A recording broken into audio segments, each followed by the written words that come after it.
찬미 예수님, 오늘은 12월 17일 대림제 3주간 토요일입니다.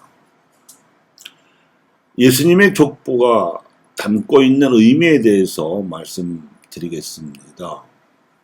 족보는 하나님 말씀이 지닌 역사성과 충실성의 표지입니다.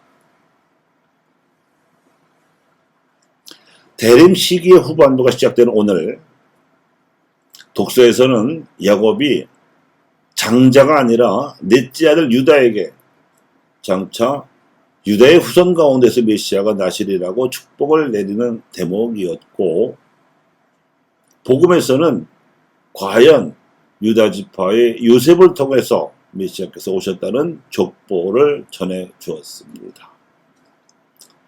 그러나 메시아로 오신 예수님께서는 성령으로 잉태되셨고 동정녀였던 마리아에게서 탄생하셨습니다. 우리가 다 알고 있는 것이죠. 그분의 진정한 정체성은 하나님의 아들로 소졌다는 신성에 있었던 것이지요.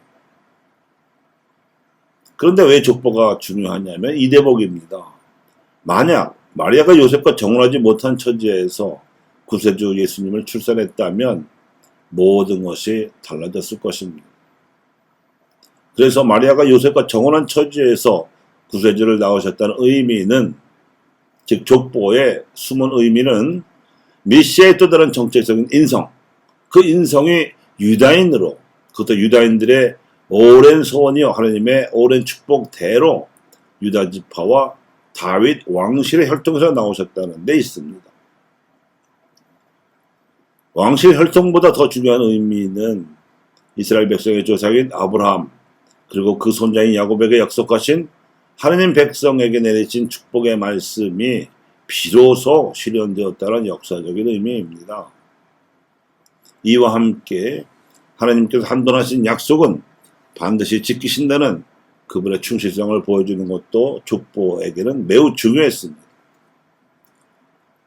그래서 이스라엘의 불충실성으로 인한 위기들이 여러 번 있었지만 그때마다 하나님께서는 현명한 내 여인을 통해서 자칫 메시아 가문의 대가 끊어질 수도 있었던 위기를 벗어나게 해주셨습니다. 첫째 위기는 어이없게도 첫 세대인 유다에게서 발생했습니다. 그는 자기 두 아들에게서 후손을 이을 생각을 하지 않았습니다. 이때 놀랍게도 며느리인 타마르가 유다의 대를 이었습니다. 둘째 위기는 가나안족의 여인 라합이 구했습니다.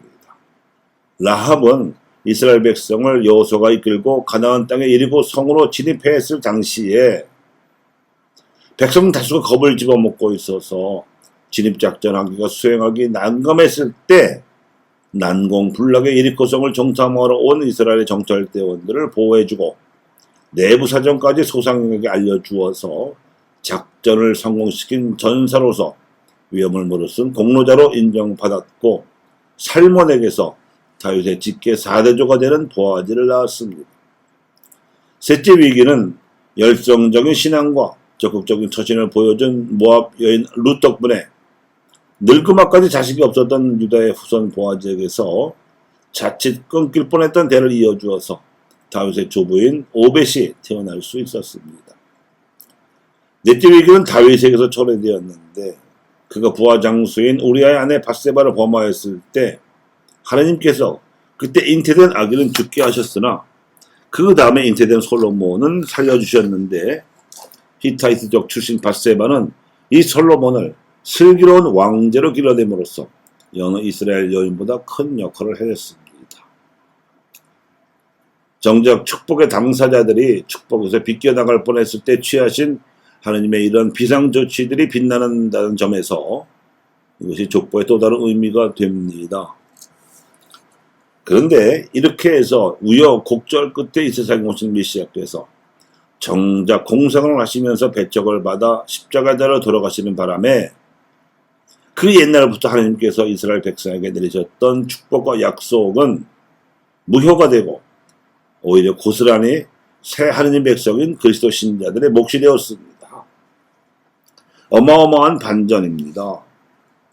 이처럼 하나님 말씀이 지닌 역사성의 무게는 무거운 것이며 이를 통해 입증하신 바 하나님의 충실성은 수호도 의심할 여지가 없다는 것이 족보가 지닌 뜻입니다. 여기서 족보가 지닌 마지막 의미가 부각됩니다. 마테오는 예수님의 족보를 작성하면서 의도적으로 3번에 걸친 14대로 전체 족보를 구분해 놓았습니다.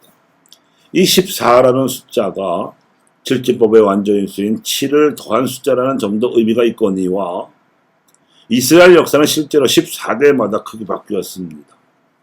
아브라함부터 다윗이 왕에 오르기까지 첫 14대 동안은 판관들이 하나님의 뜻을 받아서 이스라엘 백성을 다스렸고, 다윗부터 바빌론 유배 때까지 두 번째 14대 동안에는 임금들이 다스렸습니다.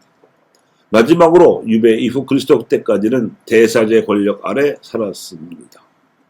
이렇게 14대가 지날 때마다 3번씩이나 백성의 살림살이와 운명이 달라졌으며, 이제 유배 때부터 예수님 때까지 또 14대가 찼으므로 그리스도 이후 백성의 살림살이 정도가 아니라 그들의 구원 운명이 결정될 판이었던 것입니다.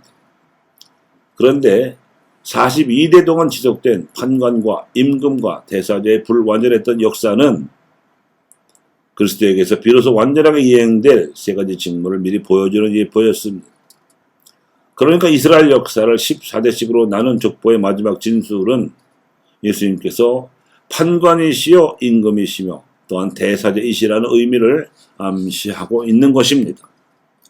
이제 새 하나님의 백성이 된 그리스도교의 신자들은 예수님을 판관이시요 임금이시며 그리고 대사제로 모셔야 합니다. 그분이 우리의 행위를 판관으로서 심판하실 분이십니다.